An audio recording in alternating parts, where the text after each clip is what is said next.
IELTS 17, published by Cambridge University Press and Assessment 2022. This recording is copyright. Test 1. This is the IELTS listening test. You will hear a number of different recordings and you will have to answer questions on what you hear. There will be time for you to read the instructions and questions and you will have a chance to check your work. All the recordings will be played once only. The test is in 4 parts. At the end of the test, you will be given 10 minutes to transfer your answers to the answer sheet. Now turn to Part 1. Part 1.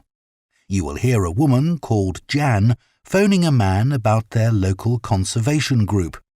First, you have some time to look at questions 1 to 5. Now listen carefully and answer questions 1 to 5. Hello? Oh, hello. My name's Jan. Are you the right person to talk to about the Buckworth Conservation Group? Yes, I'm Peter. I'm the secretary. Good. I've just moved to this area and I'm interested in getting involved.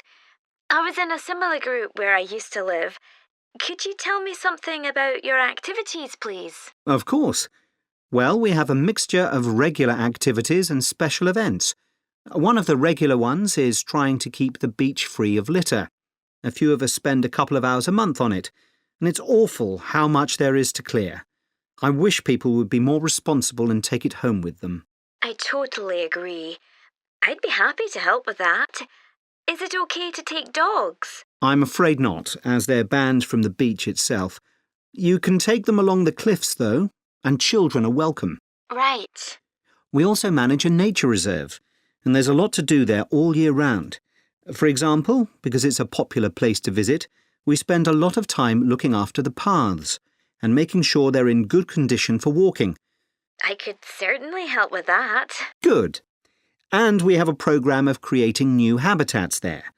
We've just finished making and installing nesting boxes for birds to use, and next we're going to work on encouraging insects. They're important for the biodiversity of the reserve. They certainly are. Oh, and we're also running a project to identify the different species of butterflies that visit the reserve. You might be interested in taking part in that. Sure.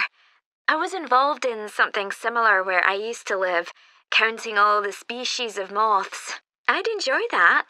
Another job we're doing at the reserve is replacing the wall on the southern side, between the parking area and our woodshed. It was badly damaged in a storm last month. Okay. Before you hear the rest of the conversation, you have some time to look at questions 6 to 10. Now listen and answer questions 6 to 10. Then, as I said, we have a programme of events as well, both at the weekend and during the week. Right. I presume you have guided walks. I'd like to get to know the local countryside as I'm new to the area. Yes, we do. The next walk is to Ruston Island a week on Saturday. We'll be meeting in the car park at Dunsmore Beach at low tide. That's when the sands are dry enough for us to walk to the island without getting wet. Sounds good. The island's a great place to explore. It's quite small and it's got a range of habitats. It's also an ideal location for seeing seals just off the coast or even on the beach. Okay. And is there anything we should bring? Like a picnic, for instance? Yes, do bring one, as it's a full-day walk. And of course, it'll be wet walking across and back, so make sure your boots are waterproof. I must buy a new pair. There's a hole in one of my current ones. Well, I'd definitely like to come on the walk. Great. Then later this month, we're having a one-day woodwork session in Hopton Wood. I've never tried that before. Is it okay for beginners to take part? Definitely. There'll be a couple of experts leading the session, and we keep the number of participants down, so you'll get as much help as you need. Excellent. I'd love to be able to make chairs. That's probably too ambitious for one day. You'll be starting with wooden spoons, and of course learning how to use the tools. And anything you make is yours to take home with you. That sounds like fun. When is it? It's on the 17th from 10 a.m. until 3. There's a charge of £35. including lunch, or £40 if you want to camp in the wood. I should think I'll come home the same day. Well, I'd certainly like to join the group. It sounds like... That is the end of Part 1. You now have half a minute to check your answers to Part 1. Part 2. You will hear a tour guide, Lou Miller, speaking to a group of people about a boat trip they are going to take around the Australian island of Tasmania. First, you have some time to look at questions 11 to 14. Now listen carefully and answer questions 11 to 14. So, hello everyone. My name's Lou Miller and I'm going to be your tour guide today as we take this fantastic boat trip around the Tasmanian coast. Before we set off, I just want to tell you a few things about our journey. Our boats aren't huge, as you can see. We already have 3 staff members on board, and on top of that, we can transport a further 15 people, that's you, around the coastline. But please note, if there are more than 9 people on either side of the boat, we'll move some of you over. Otherwise, all 18 of us will end up in the sea. We've recently upgraded all our boats. They used to be jet black, but our new ones now have these comfortable dark red seats and a light green exterior in order to stand out from others and help promote our company. This gives our boats a rather unique appearance, don't you think? We offer you a free lunchbox during the trip, and we have 3 types. Lunchbox 1 contains ham and tomato sandwiches. Lunchbox 2 contains a cheddar cheese roll. And Lunchbox 3 is salad-based and also contains eggs and tuna. All 3 lunchboxes also have a packet of crisps and chocolate bar inside. Please let staff know which lunchbox you prefer. I'm sure I don't have to ask you not to throw anything into the sea. We don't have any bins to put litter in, but Jess, myself or Ray, our other guide, will collect it from you after lunch and put it all in a large plastic sack. Before you hear the rest of the talk, you have some time to look at questions 15 to 20. Now listen and answer questions 15 to 20. The engine on the boat makes quite a lot of noise, so before we head off, let me tell you a few things about what you're going to see. This area is famous for its ancient lighthouse, which you'll see from the boat as we turn past the first little island. It was built in 1838 to protect sailors, as a number of shipwrecks had led to significant loss of life. The construction itself was complicated, as some of the original drawings kept by the local council show. It sits right on top of the cliffs in a very isolated spot. In the 19th century, there were many jobs there, such as polishing the brass lamps, chopping firewood, and cleaning windows that kept lighthouse keepers busy. These workers were mainly prison convicts until the middle of that century, when ordinary families willing to live in such circumstances took over. Some of you have asked me what creatures we can expect to see. I know everyone loves the penguins, but they're very shy and unfortunately tend to hide from passing boats. But you might see birds in the distance, such as sea eagles, flying around the cliff edges where they nest. When we get to the rocky area inhabited by fur seals, we'll stop and watch them swimming around the coast. They're inquisitive creatures, so don't be surprised if one pops up right in front of you. Their predators, orca whales, hunt along the coastline too, but spotting one of these is rare. Dolphins, on the other hand, can sometimes approach on their own or in groups as they ride the waves beside us. Lastly, I want to mention the caves. Tasmania is famous for its caves, and the ones we'll pass by are so amazing that people are lost for words when they see them. They can only be approached by sea, but if you feel that you want to see more than we're able to show you, then you can take a kayak into the area on another day, and one of our staff will give you more information on that. What we'll do is to go through a narrow channel past some incredible rock formations, and from there we'll be able to see the openings to the caves, and at that point we'll talk to you about what lies beyond. That is the end of Part 2. You now have half a minute to check your answers to Part 2. Part 3. You will hear two veterinary science students called Diana and Tim discussing their work placements and their course modules. First, you have some time to look at questions 21 to 26. Now listen carefully and answer questions 21 to 26. So, Tim, we have to do a short summary of our work experience on a farm. Right. My farm was great, but arranging the work experience was hard. One problem was it was miles away and I don't drive. And also, I'd really wanted a placement for a month, but I could only get one for 2 weeks. I was lucky. The farmer let me stay on the farm, so I didn't have to travel. But finding the right sort of farm to apply to wasn't easy. No, they don't seem to have websites, do they? I found mine through a friend of my mother's, but it wasn't easy. No. My farm was mostly livestock, especially sheep. I really enjoyed helping out with them. I was up most of one night helping a sheep deliver a lamb. On your own? No, the farmer was there, and he told me what to do. It wasn't a straightforward birth, but I managed. It was a great feeling to see the lamb stagger to its feet and start feeding almost straight away, and to know that it was okay.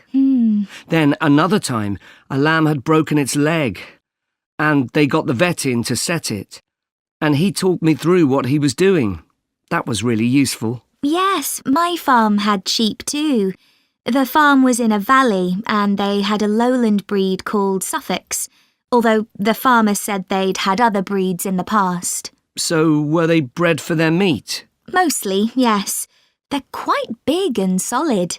My farm was up in the hills, and they had a different breed of sheep. They were Cheviots. Oh, I heard their wool's really sought after. Yes, it's very hard wearing, and they use it for carpets. Right.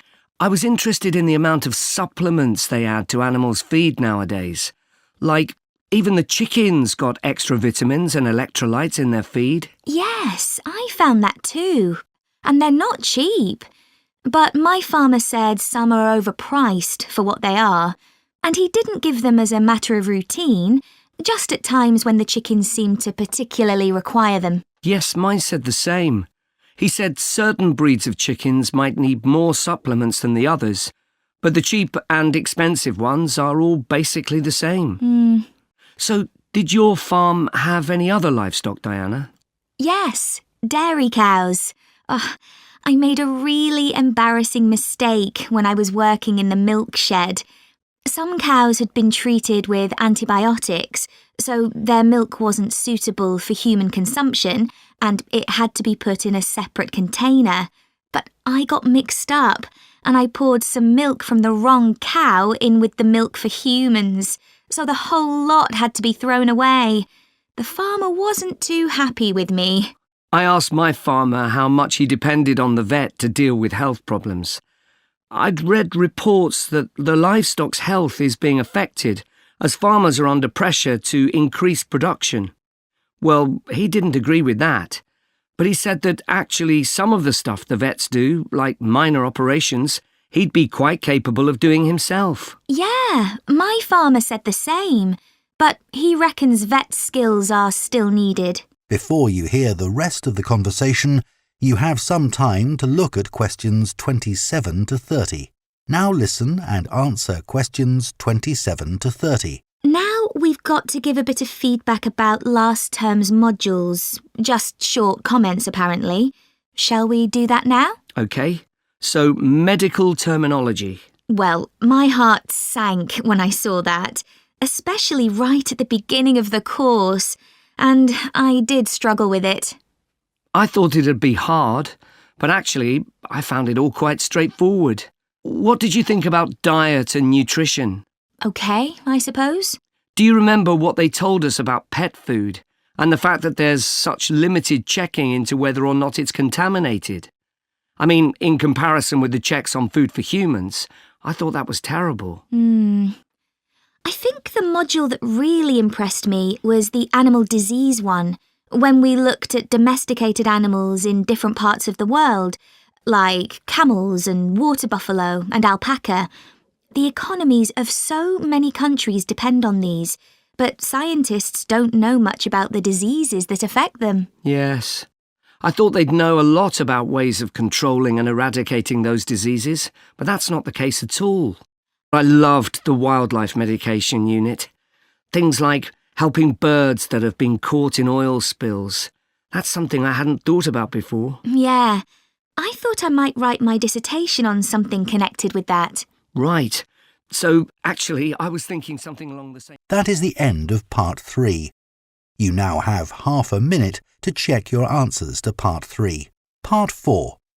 You will hear an anthropology student giving a presentation on spiral path designs known as labyrinths. First, you have some time to look at questions 31 to 40. Now listen carefully and answer questions 31 to 40. Labyrinths have existed for well over 4,000 years. Labyrinths and labyrinthine symbols have been found in regions as diverse as modern-day Turkey, Ireland, Greece, and India. There are various designs of labyrinth, but what they all have in common is a winding spiral path which leads to a central area. There is one starting point at the entrance, and the goal is to reach the central area. Finding your way through a labyrinth involves many twists and turns, but it's not possible to get lost, as there is only one single path. In modern times, the word labyrinth has taken on a different meaning and is often used as a synonym for a maze. A maze is quite different, as it is a kind of puzzle with an intricate network of paths. Mazes became fashionable in the 15th and 16th centuries in Europe and can still be found in the gardens of great houses and palaces. The paths are usually surrounded by thick, high hedges so that it's not possible to see over them. Entering a maze usually involves getting lost a few times before using logic to work out the pattern and find your way to the centre and then out again. There are lots of dead ends and paths which lead you back to where you started. The word maze is believed to come from a Scandinavian word for a state of confusion. This is where the word amazing comes from. Labyrinths, on the other hand, have a very different function. Although people now often refer to things they find complicated as labyrinths, this is not how they were seen in the past.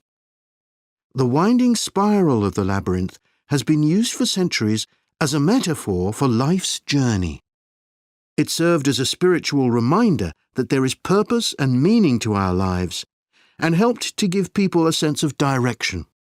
Labyrinths are thought to encourage a feeling of calm, and have been used as a meditation and prayer tool in many cultures over many centuries. The earliest examples of the labyrinth spiral pattern have been found carved into stone, from Sardinia to Scandinavia, from Arizona to India to Africa. In Europe, these spiral carvings date from the late Bronze Age. The Native American Pima tribe wove baskets with a circular labyrinth design that depicted their own cosmology. In ancient Greece, the labyrinth spiral was used on coins around 4,000 years ago.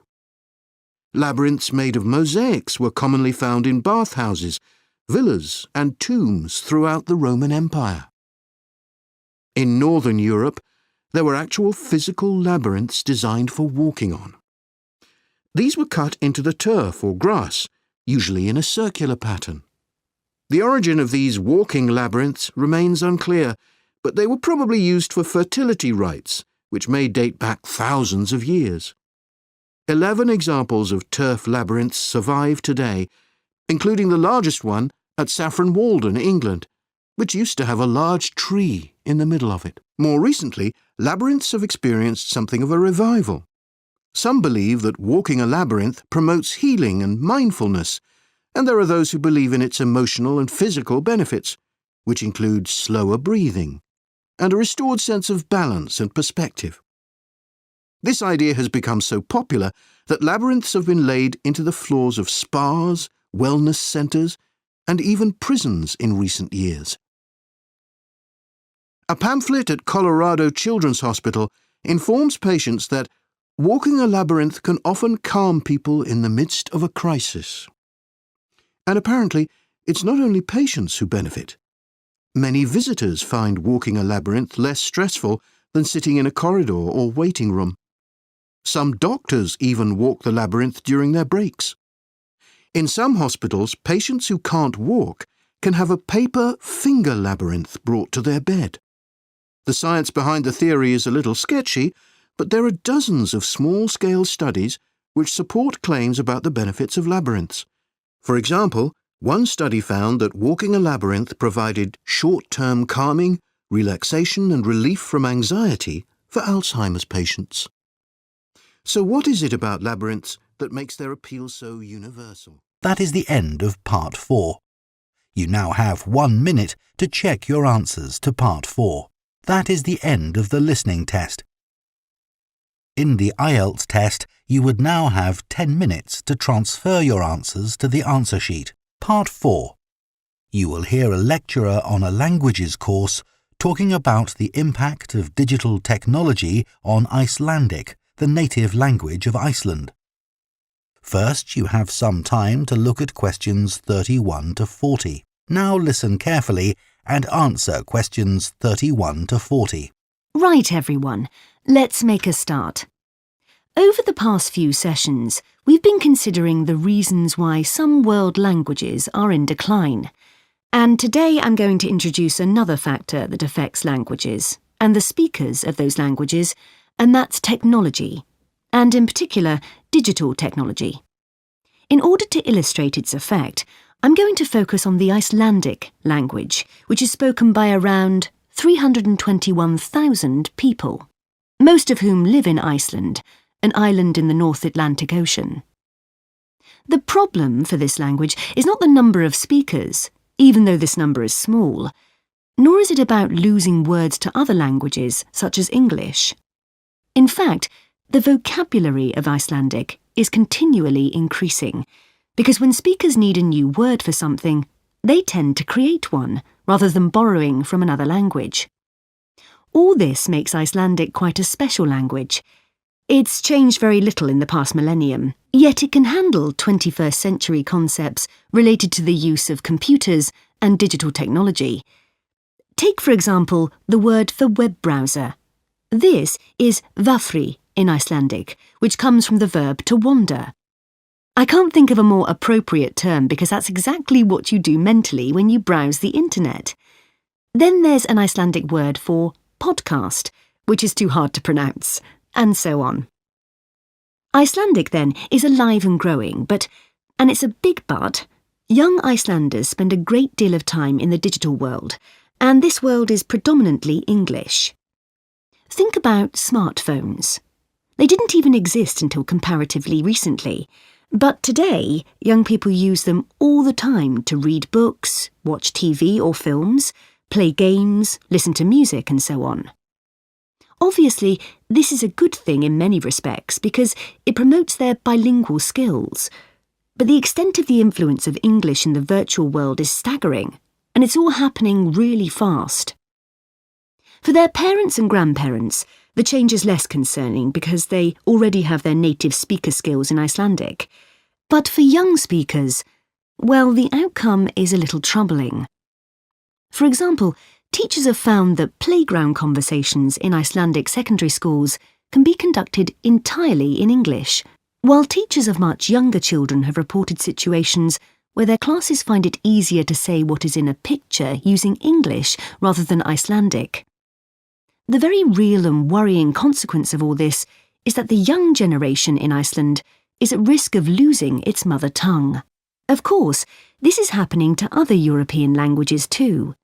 But while internet companies might be willing to offer, say, French options in their systems, It's much harder for them to justify the expense of doing the same for a language that has a population the size of a French town, such as Nice.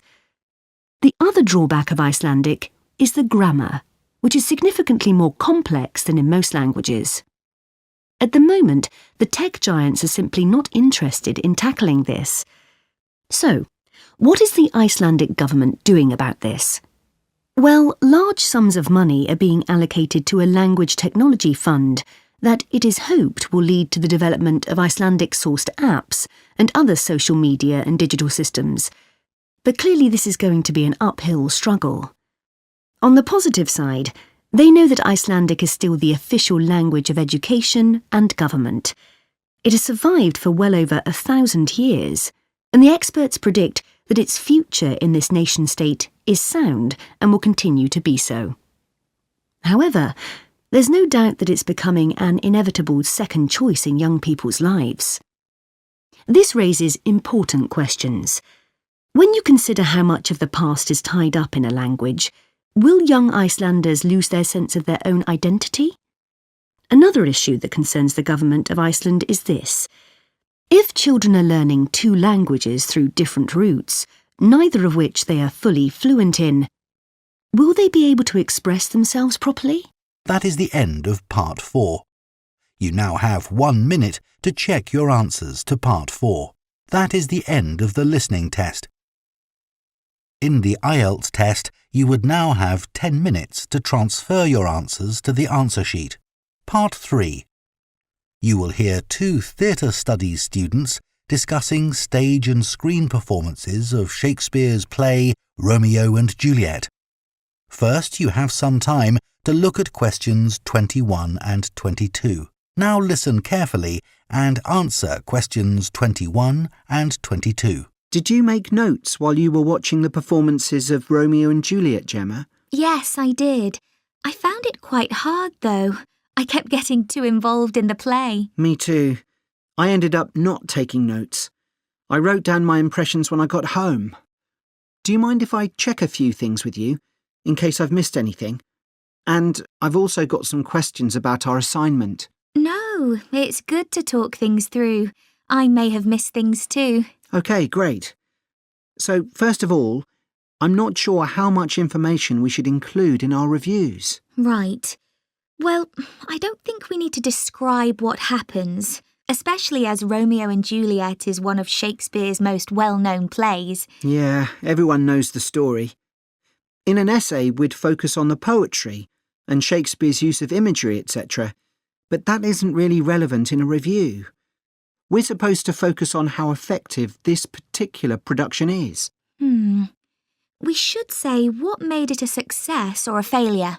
And part of that means talking about the emotional impact the performance had on us. I think that's important. Yes.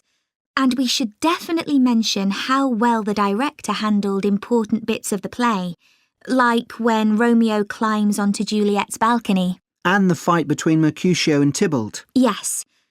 It would also be interesting to mention the theatre space and how the director used it, but I don't think we'll have space in 800 words. No, OK.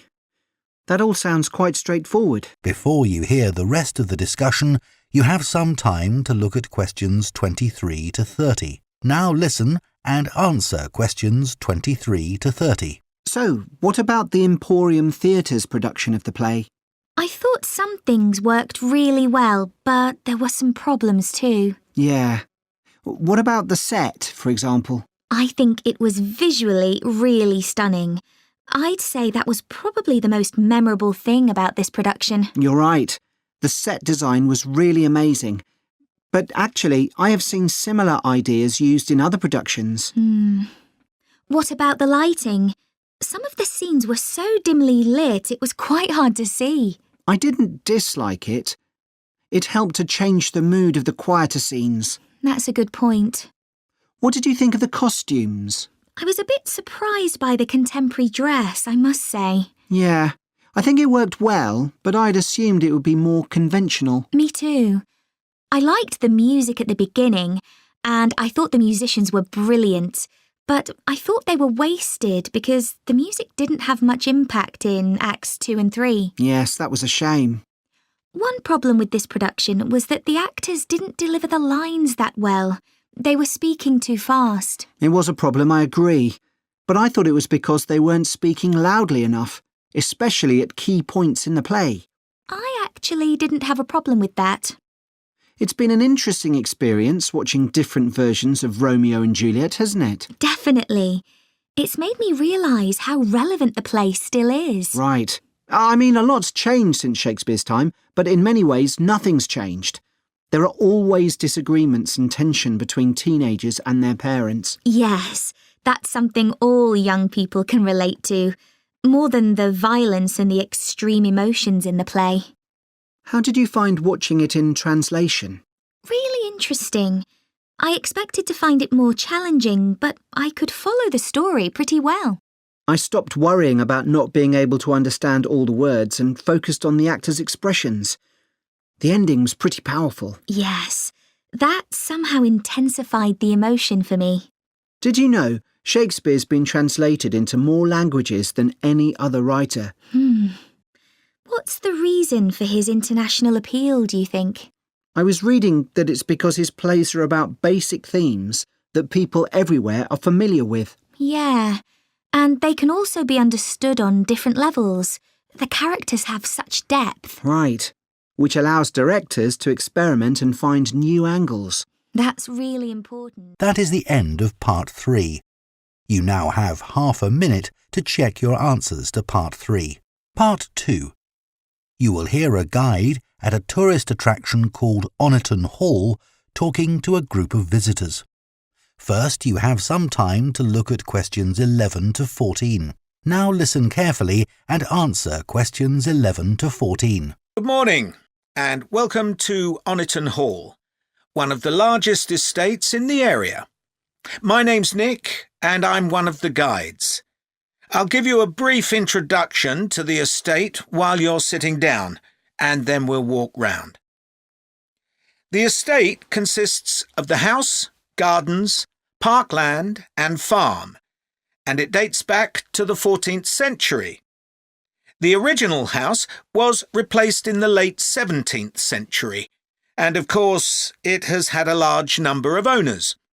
Almost all of them have left their mark, generally by adding new rooms, like the ballroom and conservatory, or by demolishing others. The farm looks much as it's always done, although the current owner has done a great deal of work to the flower beds.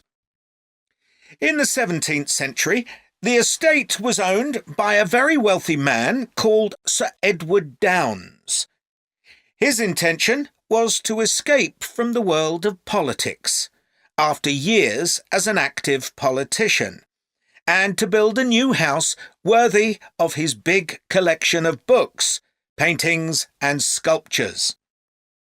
He broke off contact with his former political allies and hosted meetings of creative and literary people, like painters and poets.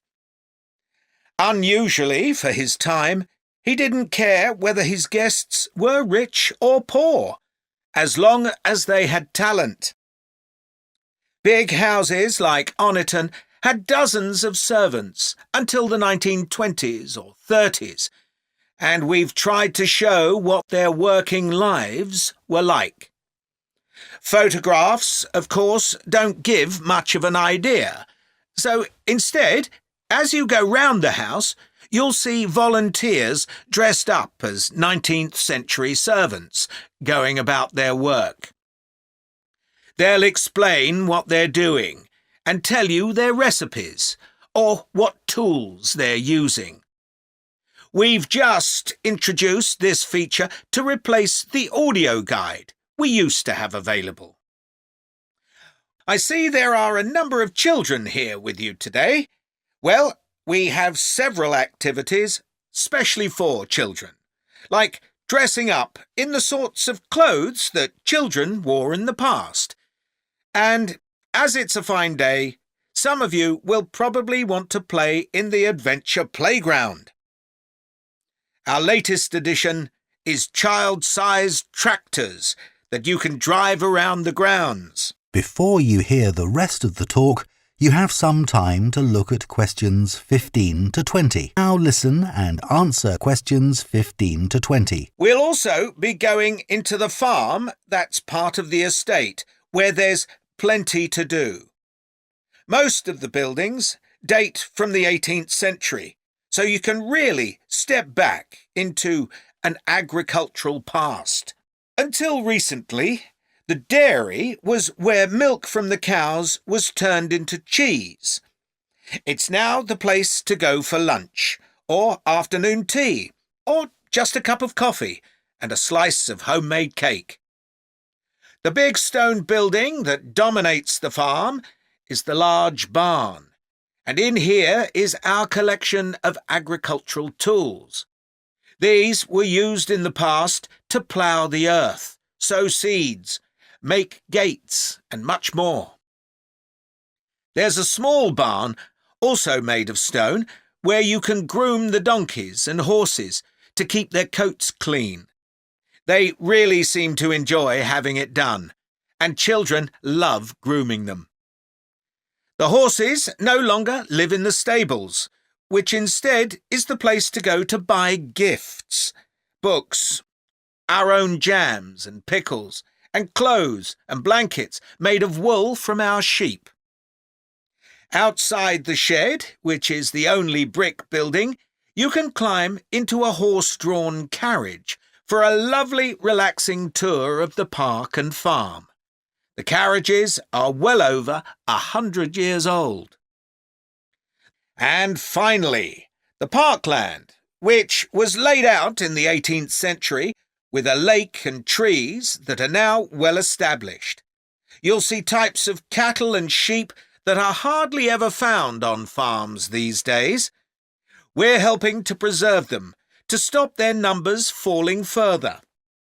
OK, well, if you'd like to come with me, we will start... That is the end of Part 2.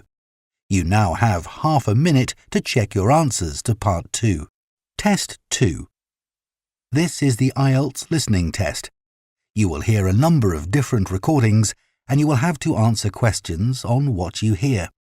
There will be time for you to read the instructions and questions and you will have a chance to check your work. All the recordings will be played once only. The test is in 4 parts. At the end of the test, you will be given 10 minutes to transfer your answers to the answer sheet. Now turn to Part 1. Part 1. You will hear a man asking about voluntary work in the village that he has just moved to. First, you have some time to look at questions 1 to 7. Now listen carefully and answer questions 1 to 7. Hello, Jane Fairbanks speaking. Oh, good morning. My name's Frank Pritchard. I've just retired and moved to Southo. I'd like to become a volunteer, and I gather you coordinate voluntary work in the village? That's right. What sort of thing could I do? Well, we need help with the village library. We borrow books from the town library, and individuals also donate them. So one thing you could do is get involved in collecting them. If you've got a car, that is. Yes, that's no problem. The times are pretty flexible, so we can arrange it to suit you. Oh, another thing is the records that we keep of the books we're given, and those we borrow and need to return to the town library. It would be very useful to have another person to help keep them up to date. Right. I'm used to working on a computer. I presume they're computerized? Oh, yes. Is the library purpose-built? I haven't noticed it when I've walked around the village. No, we simply have the use of a room in the village hall. The West Room. It's on the left as you go in. Oh, I must go and have a look inside the hall. Yes, it's a nice building. Do you run a lunch club in the village for elderly people? I know a lot of places do. Yes, we have a very successful club. I could help with transport, if that's of any use. Oh, definitely. People come to the club from neighbouring villages, and we're always in need of more drivers. And does the club have groups that focus on a particular hobby too? I could get involved in one or two, particularly if there are any art groups. Excellent. I'll find out where we need help and get back to you. Fine. What about help for individual residents? Do you arrange that at all? Yes, we do it as a one-off. Oh, in fact, there's Mrs. Carroll. She needs a lift to the hospital next week, and we're struggling to find someone. When's her appointment? On Tuesday. It would take the whole morning. I could do that. Oh, that would be great. Thank you. And also next week, we're arranging to have some work done to Mr. Salisbury's house before he moves, as he isn't healthy enough to do it himself. We've got some people to decorate his kitchen, but if you could do some weeding in his garden, that would be wonderful. OK, I'd enjoy that. And presumably the day and time are flexible? Oh, yes. Just say when would suit you best and we'll let Mr. Salisbury know. Good. Before you hear the rest of the conversation, you have some time to look at questions 8 to 10. Now listen and answer questions 8 to 10. The volunteers group also organises monthly social events, which is a great way to meet other people, of course. Uh-huh. So next month, on the 19th of October, we're holding a quiz. A couple of residents are great at planning unusual ones, and we always fill the village hall. That sounds like fun. Can I do anything to help? Well, because of the number of people, we need plenty of refreshments for halfway through. So if you could provide any, we'd be grateful. I'm sure I could. I'll think about what to make and let you know. Thank you. Then on November the 18th, we're holding a dance, also in the village hall. We've booked a band that specialises in music of the 1930s.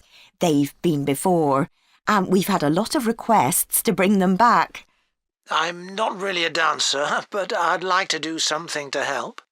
Well, we sell tickets in advance, and having an extra person to check them at the door as people arrive would be good. It can be quite a bottleneck if everyone arrives at once. OK, I'm happy with that. We're also arranging a New Year's Eve party. We're expecting that to be a really big event, so instead of the village hall, it'll be held in the Mountfort Hotel. The... Mountfort. M-O-U-N-T-F-O-R-T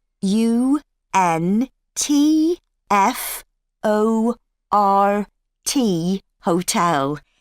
It isn't in Southo itself, but it's only a couple of miles away. The hotel will be providing dinner, and we've booked a band. The one thing we haven't got yet is a poster. That isn't something you could do by any chance, is it? Well, actually, yes. Before I retired, I was a graphic designer, so that's right up my street. Oh, perfect. I'll give you the details, and then perhaps you could send me a draft? Of course. That is the end of part 1. You now have half a minute to check your answers to part 1. Test 3. This is the IELTS listening test. You will hear a number of different recordings and you will have to answer questions on what you hear. There will be time for you to read the instructions and questions and you will have a chance to check your work. All the recordings will be played once only. The test is in 4 parts. At the end of the test, you will be given 10 minutes to transfer your answers to the answer sheet. Now turn to Part 1. Part 1. You will hear a man called Jack giving advice to a friend about surfing holidays. First, you have some time to look at questions 1 to 6. Now listen carefully and answer questions 1 to 6. Jack, I'm thinking of taking the kids to the seaside on a surfing holiday this summer, and I wanted to ask your advice, as I know you're such an expert. Well, I don't know about that. But yes, I've done a bit of surfing over the years. I'd thoroughly recommend it. I think it's the kind of holiday all the family can enjoy together. The thing about surfing is that it's great for all ages and all abilities. My youngest started when he was only 3. Wow. But it's quite physically demanding, isn't it? I've heard you need to be pretty fit. Yes, you'll certainly learn more quickly and won't tire as easily. Well, that should be okay for us. You've been surfing a few times in Ireland, haven't you? Yes, there's some great surfing there, which people don't always realise. And which locations would you recommend? There seem to be quite a few. Yes, there are loads. Last year we went to County Donegal. There are several great places to surf there. What about in County Clare? I read that's also really good for surfing. Yes, it is. I've been there a few times. Most people go to Lahinch. My kids love it there. The waves aren't too challenging and the town is very lively. Are there good hotels there? Yes, some very nice ones. And there are also a few basic hostels and campsites. It's great if you need lessons, as the surf schools are excellent. Sounds good. Yes, and there's lots to see in the area, like those well-known cliffs. I've forgotten the name of them. Oh, don't worry. I can look them up. I've also been surfing in County Mayo, which is less well known for surfing, but we had a really good time. That was a few years ago when the kids were younger. There's a good surf school at Carrowniskey Beach. How do you spell that? CARROWNISKEY.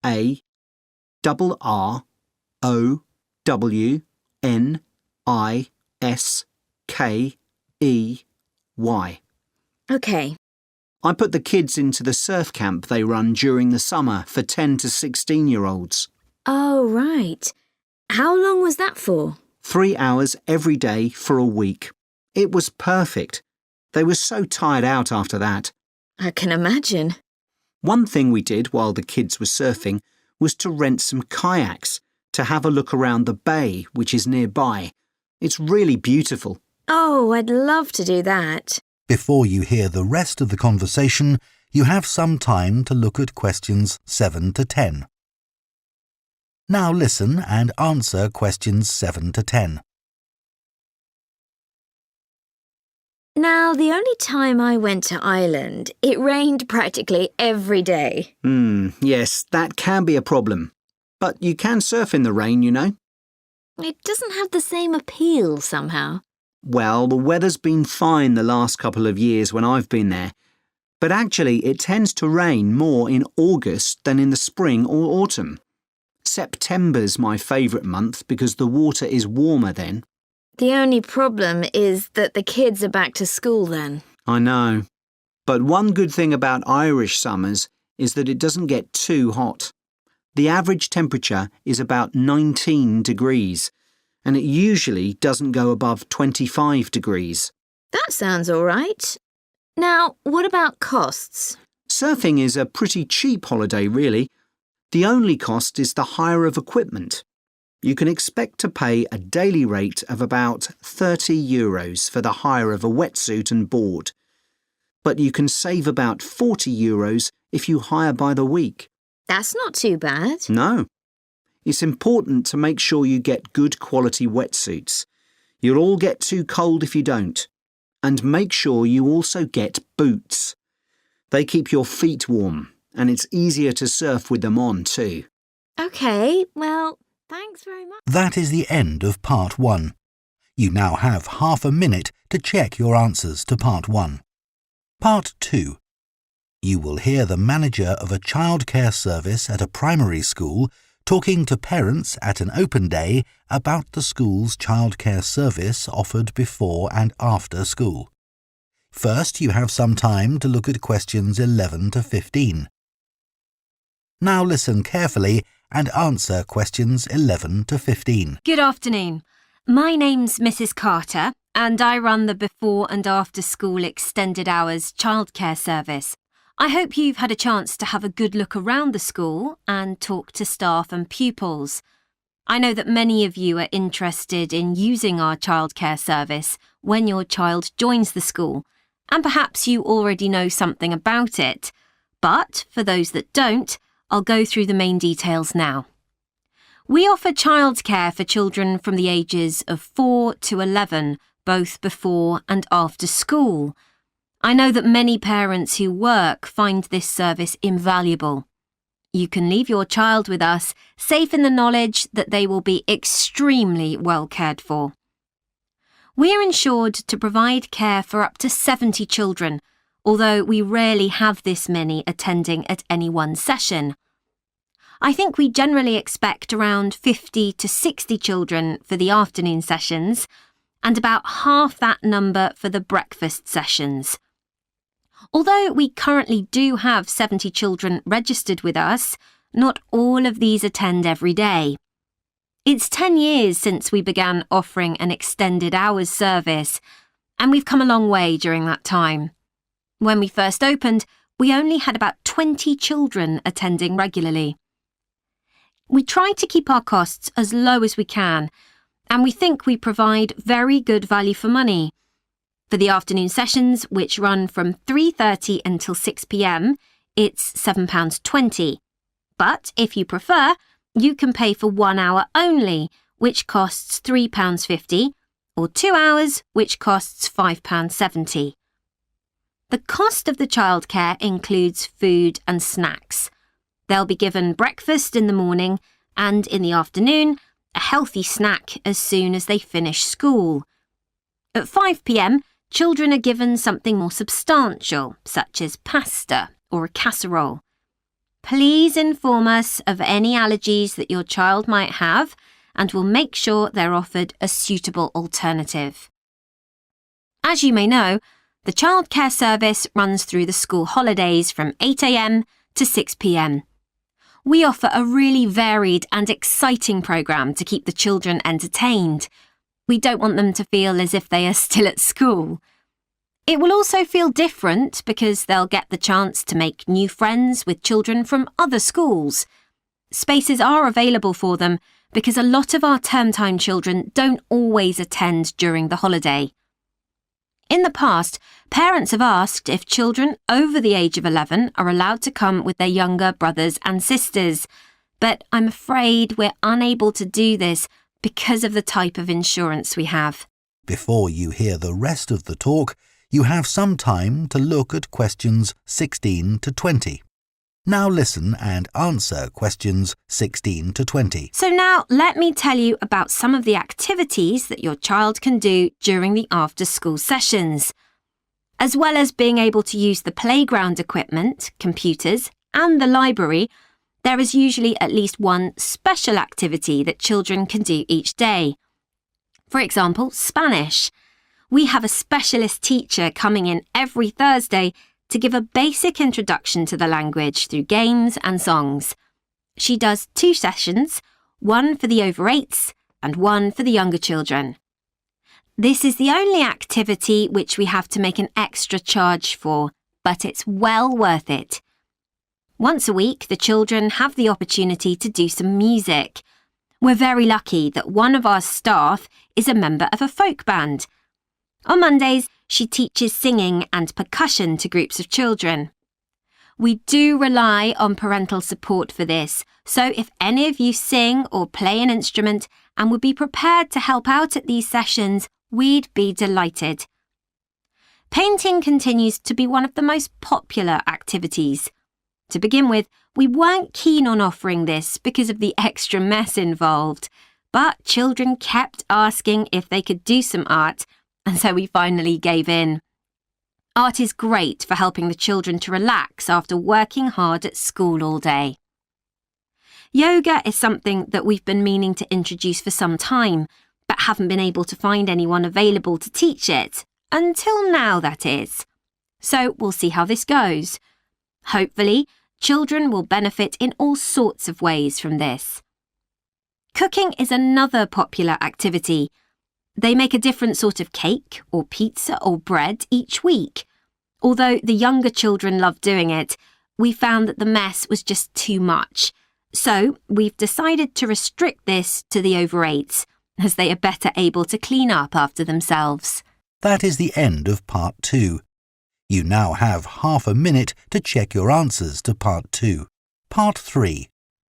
You will hear Holly, a student on an events management course, talking to her tutor about her work placement.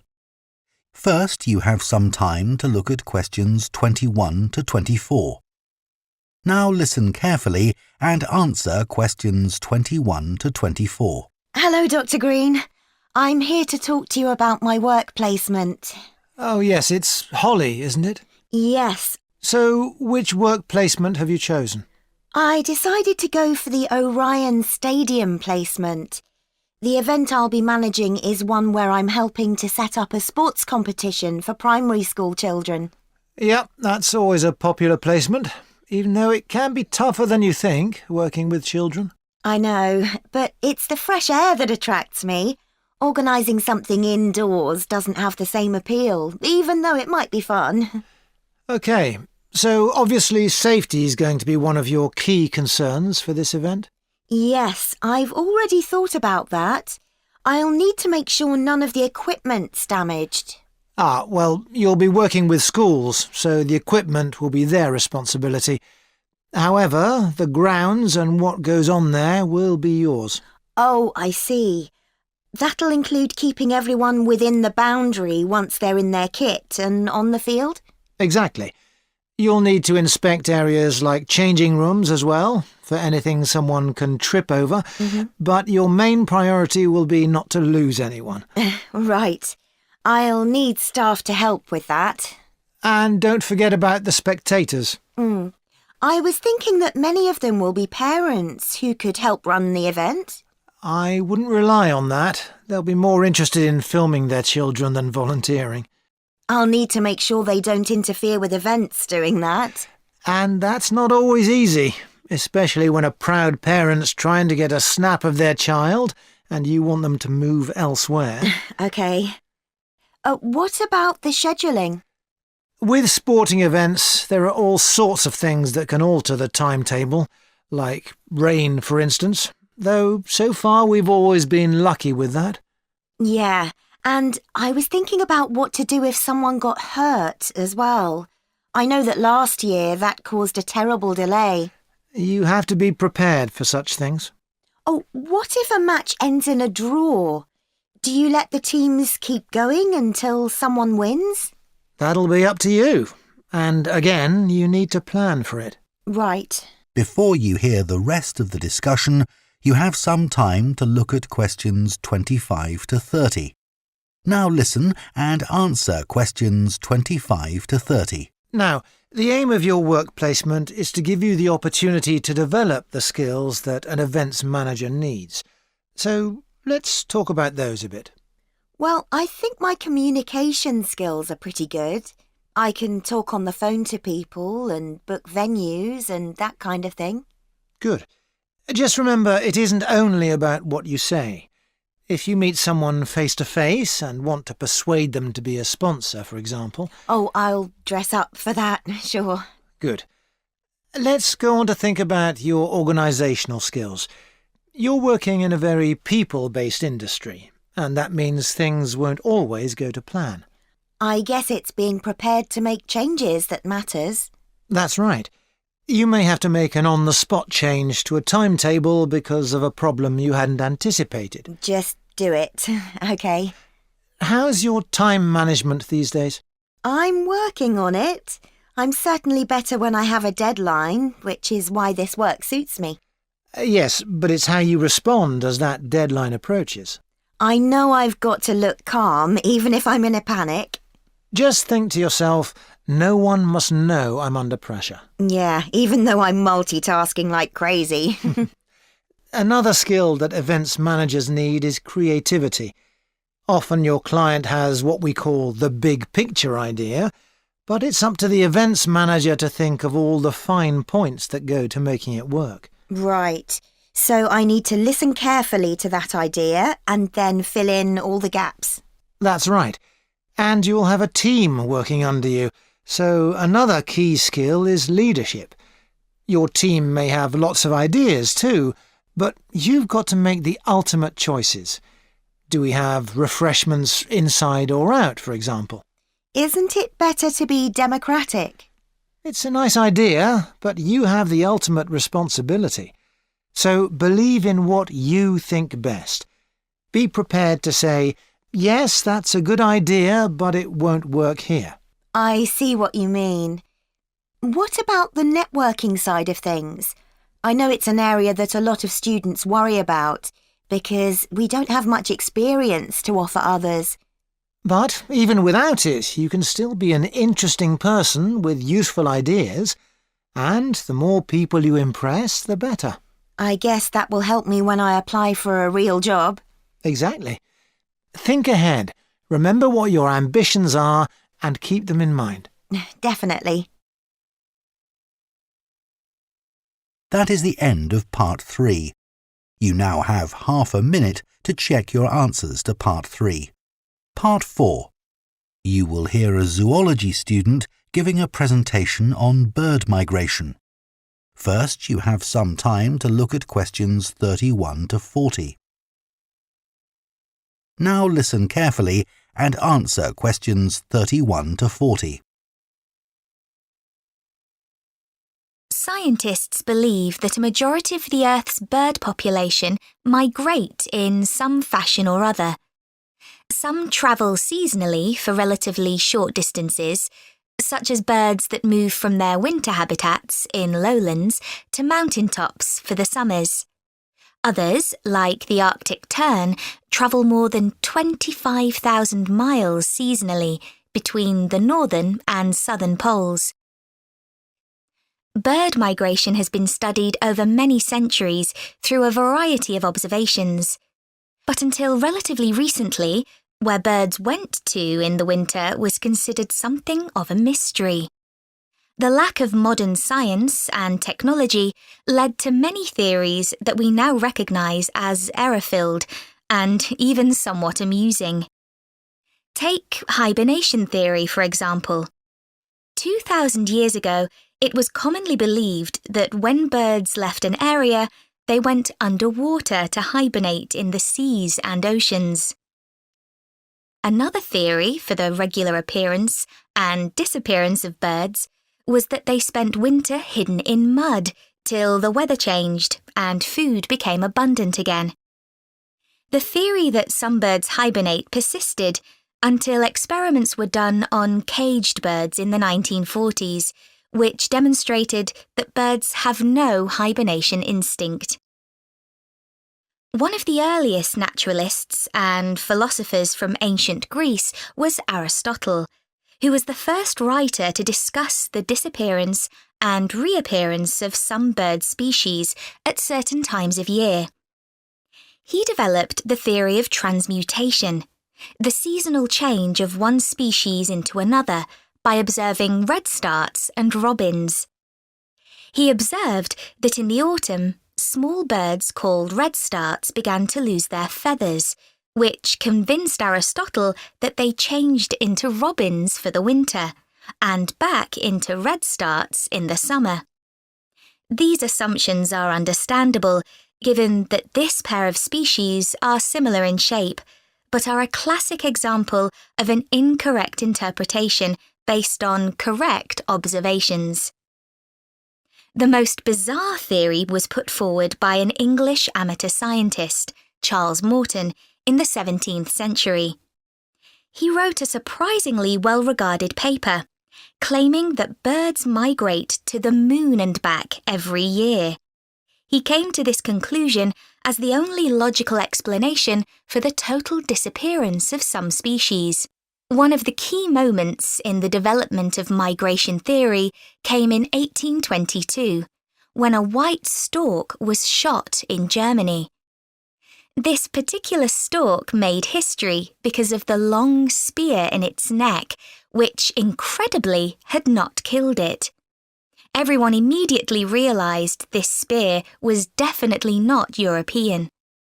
It turned out to be a spear from a tribe in Central Africa. This was a truly defining moment in the history of ornithology, because it was the first evidence that storks spend their winters in sub-Saharan Africa. You can still see the arrow stork in the zoological collection of the University of Rostock in Germany.